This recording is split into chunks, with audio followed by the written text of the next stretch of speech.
Gusto mo ba matuto at magsimula paano mag-invest? Pwede ba yon kahit hindi mayaman? Yes, kahit estudyante, waiter, call center, janitor, pwede ka na talaga mag-invest as long as may cellphone at wifi ka. Hello Grind Crew, my name is Ador Flores. I talk about money-related topics like earning, saving, budgeting, and investing. So if you like these topics, subscribing to the channel would be highly appreciated. Maraming investments ngayon nga pwede mong simulan. But the question here is, which one should you choose? Tapusin mo ang video na to because at the end of the video, I will guide you which investment is suitable for you. Okay, simulan na natin starting with number 1, bank time deposit. Perfect for beginners or conservative investors na gusto lumago yung pera nila with very little risk. Sa bank savings kasi, tutubo yung pera mo ng less than 1%. But dito sa bank time deposit, your money can grow as much as 2% to 4%. Depende yan sa bangko din. It is worth mentioning din that yung bank time deposits dito sa Pilipinas is covered or insured by the PDIC or the Philippine Deposit Insurance Commission. So insured yung pera mo sa bank time deposit of up to 500,000 pesos. So let's say nag-invest ka ng 20,000 pesos and yung bank na yun ay na-bankrupt. So yung PDIC ang magbalik sa 20,000 pesos mo, yan ang meaning ng insurance dito, safe na safe yung pera mo. Yung lowest or minimum investment para sa bank time deposit is 1,000 pesos. Kung gusto nyo mag-bank time deposit, you can go to your traditional bank or you can do it online. For example, banks like BDO, BPI, Security Bank, China Bank, and other banks. Second investment na pwede sa mga ordinaryong tao is the PagIBIG MP2. Alam ko most of you have heard of PagIBIG, but this is different sa PagIBIG na usually marinig natin. Because the PagIBIG MP2 is a modified program that focuses on growing your money. Yung lowest or minimum investment dito sa PagIBIG MP2 is only 500 pesos. Sa 500 pesos mo, it will grow and you will receive dividends. So what is dividends? Dividends is basically reward money. So it is another form of earning from your investment. Mataas ang dividend rating dito sa PagIBIG MP2. It can raise from 4.5% to upwards of 8%. Keep in mind though that merong 5 years lock-in period ang pera mo dito. This basically means that nakalock yung pera mo for 5 years. The PagIBIG MP2 is good for beginners as well and conservative investors that are looking for steady income galing sa kanilang investments plus may dividends pa. Nag-grow pa yung pera mo plus meron pang dividends na mas mataas pa kaysa sa mga bank time deposit. To invest sa PagIBIG MP2, you can do it with your phone or your computer. All you have to do is search PagIBIG MP2 registration and just follow the steps. Third investment na pwede sa mga ordinaryong tao is Ginvest. Grabe si Gcash talaga. They made it possible na kahit tricycle driver pwede na mag-invest. Lowest or minimum investment dito sa Ginvest is 50 pesos. Yes, 50 pesos lang. With your 50 pesos, pwede ka na mag-invest sa money market fund, Philippine Stock Exchange Index, Total Return Peso Bond Fund, and other funds as well. Again, you can invest in any of those for as low as 50 pesos. However, dito sa Ginvest, meron itong significant risk. Pwede ito tataas or bababa yung pera mo dito. So basically, yung Ginvest po is for investors that kaya mag-take ng risk. Requirement lang dito is dapat meron kang Gcash, valid ID, and your 50 pesos. Fourth investment sa ating list are bonds, which is basically utang or debt money. Hindi po ikaw yung nangungutang ha. So basically, let's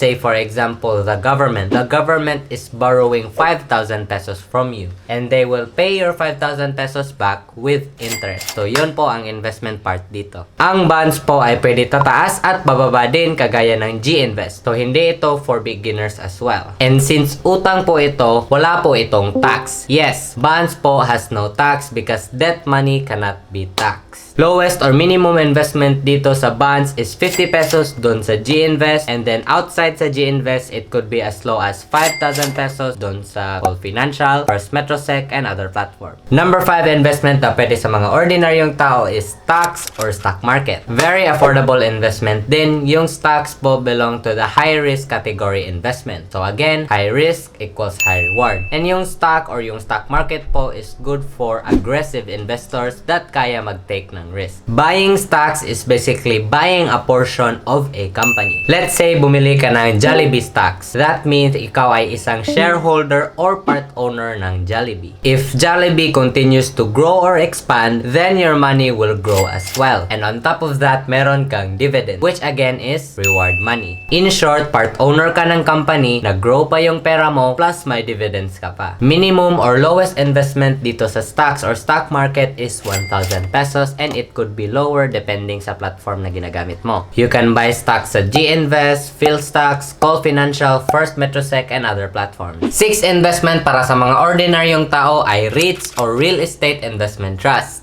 Kung gusto nyo mag-invest sa real estate pero wala kayo pambili ng lupa, bahay, boarding house, condo, apartment, then pwede nyo i-consider itong REIT. Ang isang REIT company basically owns and manages properties that generates income. Nag-invest ka ng REIT, sila na yung bahala sa pag-buy ng properties. Nag-invest ka sa REIT, sila na yung bahala sa paghanap ng tenants. In short, sila na yung bahala sa admin task or sa mga hassles na yan. It is also worth mentioning that it is required by law, which is the Real Estate Investment Trust Act of 2009, that 90% ng kita sa mga REIT companies is dapat babalik sa kanilang mga investors through dividends. So just like stocks, nag-grow pa yung pera mo plus may dividends ka pa and invested ka dito sa real estate. Minimum investment para sa REITs is 1,000 pesos and you can buy REITs through Call Financial, PhilStocks, First Metrosec, and many other platforms. 7th investment na pwede sa ordinaryong tao is our index fund. Isa lang ang index fund natin dito sa Pilipinas and that is the Philippine Stock Exchange Index. Ang PSEI or index fund natin is basically composed of the top 30 companies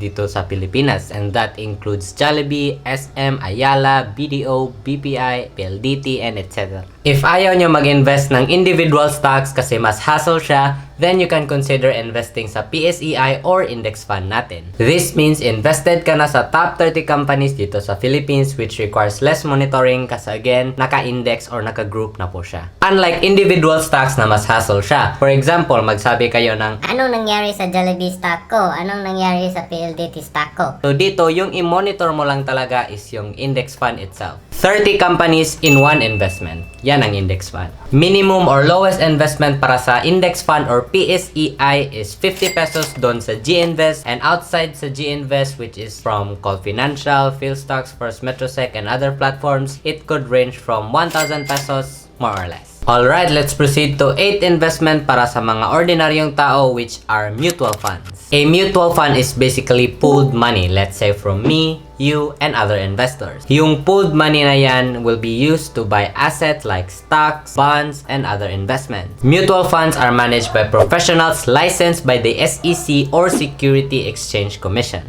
Basically, the goal of mutual funds is to beat the performance sa ating index fund. So basic terms, yung index fund mirrors the index. Yung mutual fund tries to beat the index. Mutual funds are for those investors na ayaw palagi mag-monitor sa kanilang investment and gusto nila na safe yung investment nila at the hands of experts or professionals. Lowest or minimum investment for mutual funds is 100 pesos and to get mutual funds, go to your licensed financial advisor or go to companies online or personally like Sun Life that will offer you mutual funds. 9th investment para sa mga ordinaryong tao are UITFs or Unit Investment Trust Funds. UITFs are almost the same with mutual funds. Pooled money pa rin yan from let's say me, you, and other investors. But instead of a licensed professional to handle your investment, it will be the bank. Isa din sa main differences between mutual funds versus UITFs is that mutual funds tries to beat the index, whereas UITFs tries to match the index. Lowest or minimum investment para sa mga UITFs is 500 pesos and you can get them personally or online through banks like BDO, BPI, Union Bank, Security Bank, and other banks. 10th investment para sa mga ordinaryong tao, last but not the least, is crypto or cryptocurrency. Siguro narinig nyo na to. Crypto is very affordable. However, crypto belongs to the high risk equals high reward category that is suitable for aggressive investors. I would even argue that mas risky pa yung crypto compared sa stocks dahil sa volatility niya. Grabe yung up and down movement sa crypto. Super grabe talaga. Ang crypto is not for the faint-hearted, not for beginners, and of course, not for conservative investors. Ang mga investors sa crypto po is dapat meron talagang mataas na risk tolerant. Crypto offers higher rewards because again, higher risk equals higher reward. Ang cryptocurrency po is pwede for short-term investment and pwede din siya for long-term investment. Napaka-accessible ng crypto because you can invest in crypto with just your phone. Yung lowest or minimum investment sa crypto is 100 pesos and you can buy crypto through Bybit. Kung gusto nyo malaman how to buy crypto with your phone using Bybit, you can check my YouTube tutorial video here. Okay, so tapos na tayo sa top 10 investments para sa mga ordinaryong tao. Uulitin ko lang, number 1, we have bank time deposits. Number 2, we have the PagIBIG MP2. And number 3, we have Ginvest. Number 4, we have bonds. Number 5, we have REITs. And number 6, we have stocks or stock market. Number 7, we have mutual funds. Number 8, we have our index fund. Number 9, we have UITFs. And then last but not the least, number 10, we have crypto. Grabe, diba? Ang daming affordable investments ngayon. Now, ang tanong, which one of these should you choose? Or which of these should you choose? Kasi pwede naman more than one. First of all, kahit ordinaryong tao tayo, we must learn what type of investor are we. And there are 3 types of investors out there. Tayo ba ay isang conservative investor, which means low risk, low gain lang yung kaya natin? Or tayo ba ay moderate investor, which means kaya natin yung higher risk equals higher rewards? Or what if tayo ay aggressive investor, which means kaya talaga natin yung super high risk, which equals to super high rewards din? So which one are you? After knowing what type of investor you are, ask yourself, what is your investing goal? Short term, medium term, or long term? Kung sabihin natin short term, that only ranges from a few months. Kung medium term naman, that ranges from a couple or a few years. Kung long term naman, that is 5 years and up. So yan, what is your investing goal? Alright, that's a wrap. I hope you learned a lot from this video. Let me know in the comment section which investment do you think is best for you, and let me know your thoughts as well. Huwag kalimutan mag-subscribe. Thank you for watching. Join the grind crew, and remember, make every grind count.